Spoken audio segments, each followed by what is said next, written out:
Before the F1 season has even begun, the FIA's new tyrannical rules governing the use of what they describe as inappropriate language have already caught their first victim.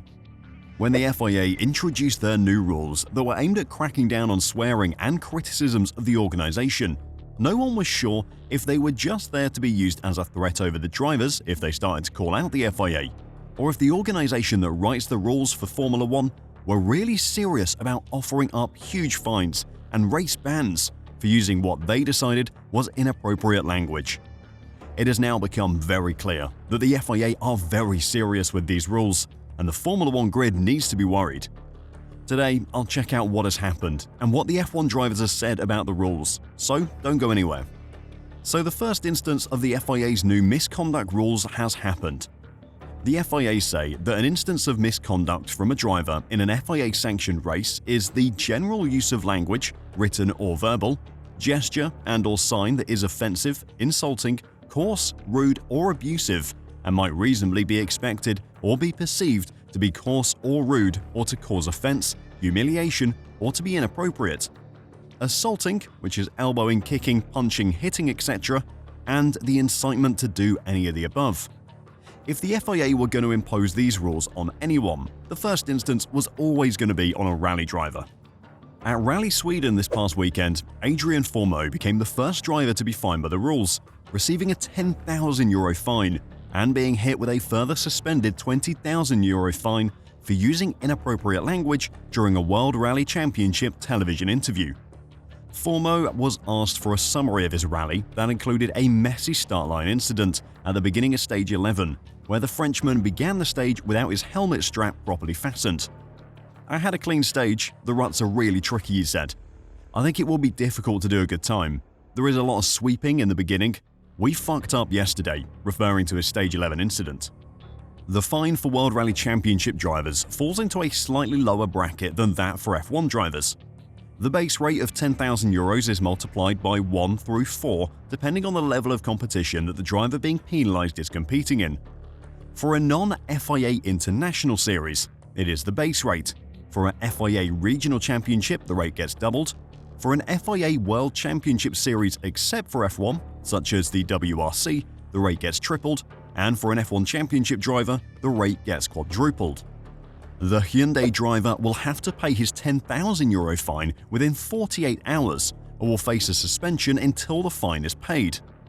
There was a prompt apology from the Rally TV commentators on the live feed, and Formeau clearly didn't direct his comment at anyone in a way that was offensive or insulting, but under the FIA's new rules, that doesn't matter. The incident was almost identical to the one that saw Max Verstappen get punished last season. The Red Bull driver was ordered by the governing body to accomplish some work of public interest after saying his car was fucked at a post-race Singapore Grand Prix press conference. Verstappen eventually had to do some community service in Rwanda, working with grassroots motorsport organizations. With this being the first use of the FIA's new anti-swearing rules, the steward's document came with a few extra paragraphs, highlighting again why the FIA president, Mohammed Ben Sulayem, has introduced the new rules.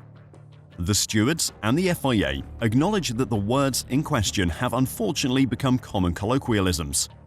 However, it is essential to emphasize that this does not diminish the fact that such language is widely regarded as profanity and is inappropriate in public discourse, including live television broadcasts. Public platforms are not solely intended for audiences familiar with these colloquialisms, but also reach diverse cultures and individuals who may find such words offensive. Motorsport is a global sport, engaging people of various age groups and cultural backgrounds, some of whom may misinterpret or take offense to these expressions. Given this, the FIA remains committed to ensuring that inappropriate language is not used in public forums, including visual and audible media, press conference, and social media.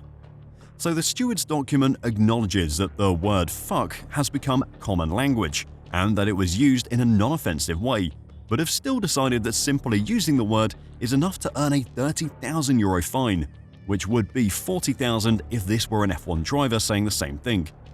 Formeau will no doubt be furious at the FIA, but without the same platform as the F1 drivers, it's far harder for him or any rally driver to stand against the rule. If you aren't familiar with the World Rally Championship, then let me tell you that the danger these drivers face and the risks they take every time they hit the track. It is ridiculous that the FIA are punishing them for something so petty when they risk so much for the sport. Fortunately for every driver participating in any FIA-sanctioned motorsport, Formula One's drivers, who do have the platform to be heard and make a difference, are starting to voice their displeasure at the new rules.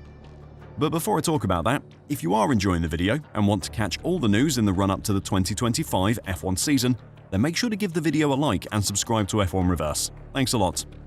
So with F1's 2025 cars getting revealed at shakedown tests at the moment, the media have finally had a chance to get at the drivers and ask them for their opinions on the new anti-swearing rules.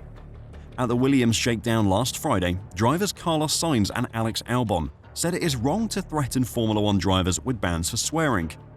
Sainz, who has moved to Williams from Ferrari, said he did not agree with the move by the governing body, the FIA, to codify a system that can mean drivers are fined or suspended for swearing or criticizing officials.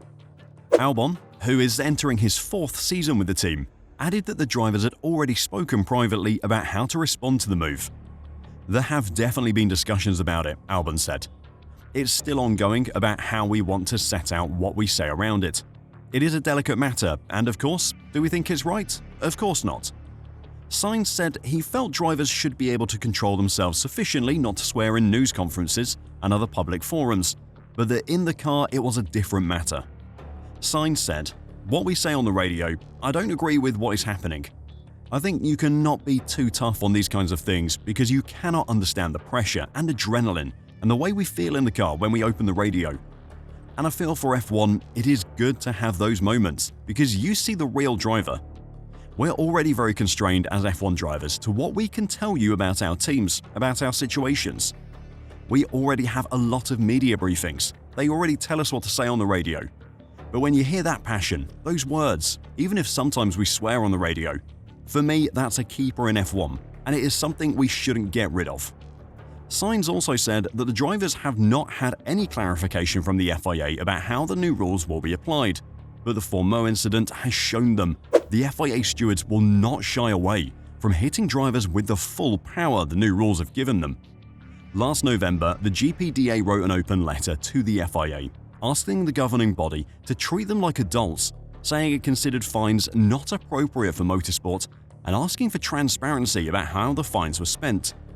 It has received no response, though Mohammed Ben Sulayem did say that he didn't ask the teams to reveal how they spent every penny publicly, so why should his organization have to do the same? The letter the GPDA sent came in reaction to Red Bull's Max Verstappen being ordered to accomplish some work of public interest after swearing in an official news conference at the Singapore Grand Prix in September, which eventually became that grassroots work in Rwanda. With pre-season testing just a week away now, it'll be exciting to see if the drivers decide to take a stand there, or if they wait until the season opening Australian Grand Prix in March.